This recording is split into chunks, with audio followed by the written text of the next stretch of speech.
શ્રી ગણેશાય નમઃ. મિત્રો, આપ જોઈ રહ્યા છો આપણી યુટ્યુબ ચેનલ આશીર્વાદમાં. આપ સૌનું સ્વાગત છે. આજે આપણે આ વિડીયોમાં સાંભળીશું અમાસનું મહાત્મય તથા અમાસના દિવસે પૂર્વજોનું ધ્યાન ધરવું, પવિત્ર નદીમાં સ્નાન કરવું, સ્નાન કર્યા પછી નદી કિનારે જ દાન કરવું. અમાસના દિવસે સ્નાન અને દાનનું વિશેષ મહત્વ છે. એવું પણ માનવામાં આવે છે કે આ અમાસના દિવસે પવિત્ર નદીઓમાં સ્નાન, દાન અને પૂજાપાઠ કરવાથી અશ્વમેઘ યજ્ઞ સમાન પુણ્ય ફળ મળે છે. અમાસના દિવસે પીપળાના વૃક્ષને જળ અર્પણ કરવું, દીવો પ્રગટાવો અને પીપળાની આસપાસ 108 વાર પરિક્રમા કરવી અને એવું પણ માનવામાં આવે છે કે આ ઉપાયો પિતૃદોષથી રાહત અપાવે છે. અમાસના દિવસે ઓમ આદ્ય ભૂતાય વિમહે સર્વસેવ્યાય ધીમહિ શિવ શક્તિ સ્વરૂપણ પિતૃદેવો પ્રચોદયાત મંત્રનો પાઠ કરવો તથા આ દિવસે ગીતાજીના પાઠ કરવા. ગુરુ પુરાણમાં પણ 10મા અધ્યાયમાં કહેવામાં આવ્યું છે કે અમાસના દિવસે પિતૃઓ માટે તર્પણ અને શ્રાદ્ધ કરવાથી તેમને સંતોષ મળે છે. તો આજે આપણે આ અમાસના પવિત્ર પાવન દિવસે આપણે સાંભળીશું ગીતાજીના 15મા અધ્યાય પુરુષોત્તમ યોગના સારાંશ મહાત્મા વિશે. આજે આપણે આ વિડીયોમાં સાંભળીશું. જો આપને મારો વિડીયો પસંદ આવે તો લાઈક કરજો, શેર કરજો અને પહેલી વાર જો આ વિડીયો આ ચેનલમાં જોઈ રહ્યા હોય તો સબસ્ક્રાઈબ કરજો, જેથી મારા નવા વિડીયોની માહિતી તુરંત આપ સુધી પહોંચે. ઓમ ત્રંબકમ યજામહે સુગંધિમ પુષ્ટિવર્ધનમ ઉર્વારુકમેવ બંધનાન મૃત્યુમોક્ષીયમામૃતાत्. 15મો અધ્યાય પુરુષોત્તમ યોગનો સારાંશ. શ્રુતિ અને સ્મૃતિ વિશે આ સંસાર વૃક્ષને ક્ષણિક અને અવ્યક્ત કહેવામાં આવ્યું છે. આ સંસારરૂપ વૃક્ષનું કોઈ ચોક્કસ પ્રકારનું સ્થિર રૂપ જણાતું નથી. આ સંસારનો સર્વાંશે અંત પણ થતો નથી, તેમજ સંપૂર્ણપણે તેની ઉત્પત્તિ અને સ્થિતિ પણ જોઈ શકાતી નથી.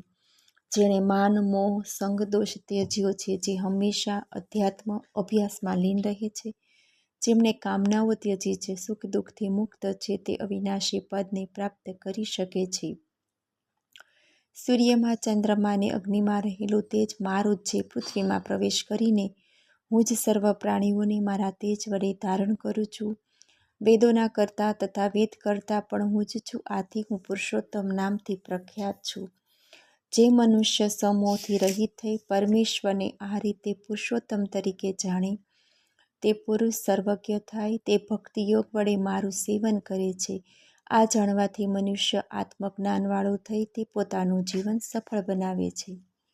15મો અધ્યાય પુરુષોત્તમ યોગ. ભગવાન શ્રી કૃષ્ણ કહે છે કે હે અર્જુન, આ સંસાર પીપળા જેવો છે. તેનું મૂળ ઉપરની તરફ અને શાખાઓ નીચે છે. પાંદડા વેદ છે અને સંસારરૂપી પીપળાને જે ઓળખે છે તે વેદને જાણનારો છે. પીપળાનું રૂપ અનંત આદિને સ્થિત છે. એ સ્વરૂપને કોઈ સ્પષ્ટપણે રૂપે ઓળખી શકતું નથી.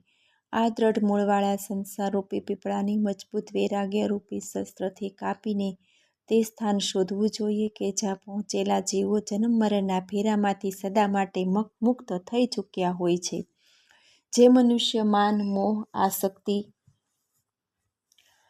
દોષથી દૂર થઈ અધ્યાત્મ જ્ઞાનમાં રચ્યો પચ્યો રહે છે, નિષ્કામ છે, સુખ દુઃખના દ્વંદ્વથી મુક્ત છે, તે જ્ઞાનીને અવ્યવ્ય સ્થાનમાં જાય છે. ત્યાંથી પાછો આવતો નથી તેવું મારું જ સ્થાન છે.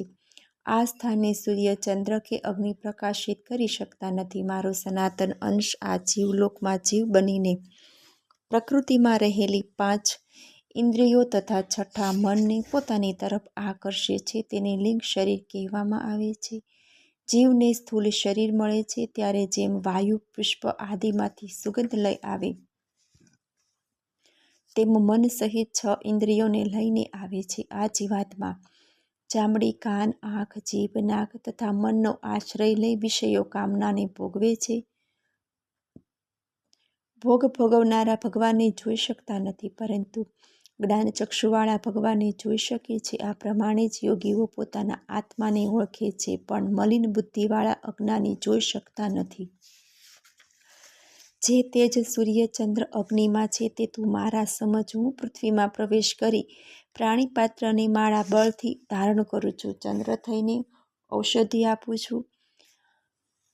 ઔષધિઓનું પોષણ કરું છું. અગ્નિ થઈ પ્રાણીઓના દેહમાં રહીને 4 પ્રકારના અન્ન હું જ પચાવું છું. આવી રીતે હું બધામાં રહેલો છું. મારા લીધે સ્મરણ વિસ્મરણ જ્ઞાન વિજ્ઞાન થાય છે. સર્વ વેદોમાં જે જાણવા યોગ્ય વેદાંત કરતા અને વેદવેતા પણ હું જ છું. આ લોકમાં ક્ષર અક્ષર અને નાશવંત અવિનાશી 2 પુરુષ છે, પરંતુ પરમાત્મા નામનો પુરુષ તો બંનેથી જુદો છે, જે સર્વને ધારણ ને પોષણ કરે છે. હું ક્ષર અક્ષરથી પણ ઉત્તમ છું. આથી વેદમાં હું પુરુષોત્તમ નામથી પ્રસિદ્ધ છું.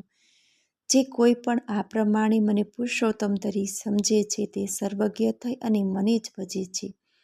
હે અર્જુન, મેં તને આ ખૂબ ગુપ્ત આધ્યાત્મ જ્ઞાન સમજાવ્યું. આ જાણવાથી મનુષ્ય આત્મજ્ઞાનવાળો થઈ તે પોતાનું જીવન સફળ કરે છે. એથી શ્રીમદ્ ભગવદ્ ગીતામાં શ્રી કૃષ્ણ અર્જુન વચ્ચે થયેલ સંવાદમાં પુરુષોત્તમ યોગ નામનો 15મો અધ્યાય સમાપ્ત. સત્વગુણ સુખમાં અને રજોગુણ કર્મમાં જોડે છે, પરંતુ તમોગુણ જ્ઞાનને ઢાંકી દઈ પ્રમાદમાં જોડે છે. પુણ્ય કર્મનું ફળ સાત્વિક છે, રજોગુણનું ફળ દુઃખ છે અને તમોગુણનું ફળ અજ્ઞાન છે.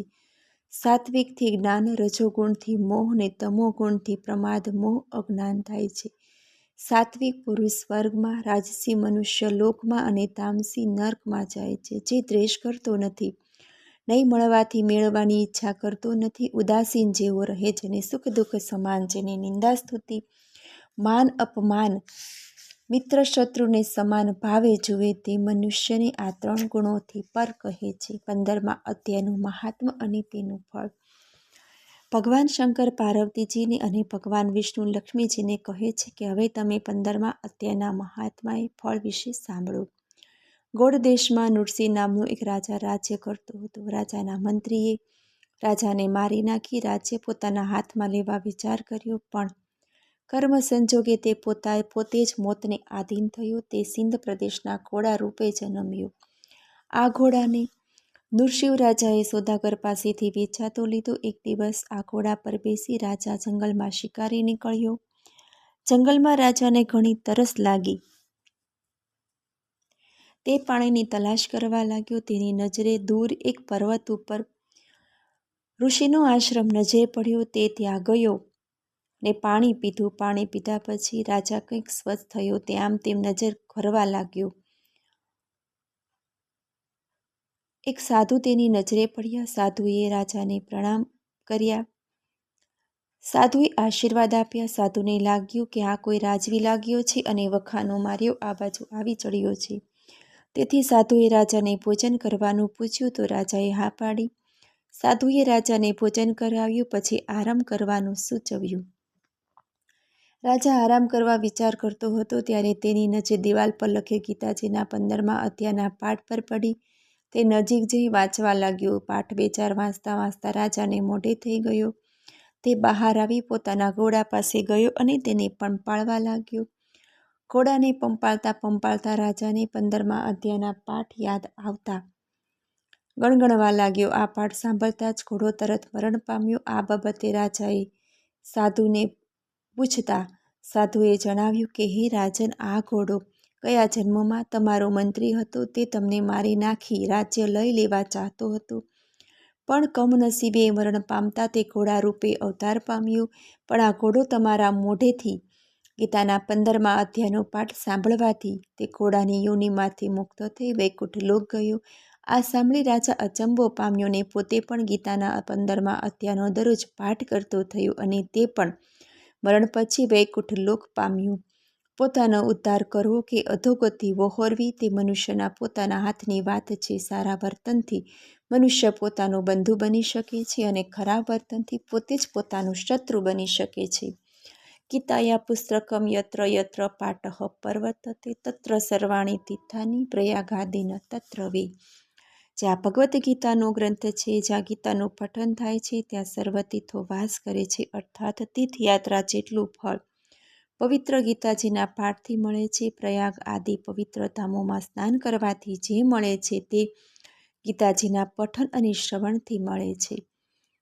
મને સાંભળવા બદલ ધન્યવાદ. જો આપને મારો વિડીયો પસંદ આવે તો લાઈક કરજો, શેર કરજો અને પહેલીવાર જો આ વિડીયો આ ચેનલમાં જોઈ રહ્યા હોય તો સબસ્ક્રાઈબ કરજો, જેથી મારા નવા વિડીયોની માહિતી તુરંત આપ સુધી પહોંચે. ધન્યવાદ.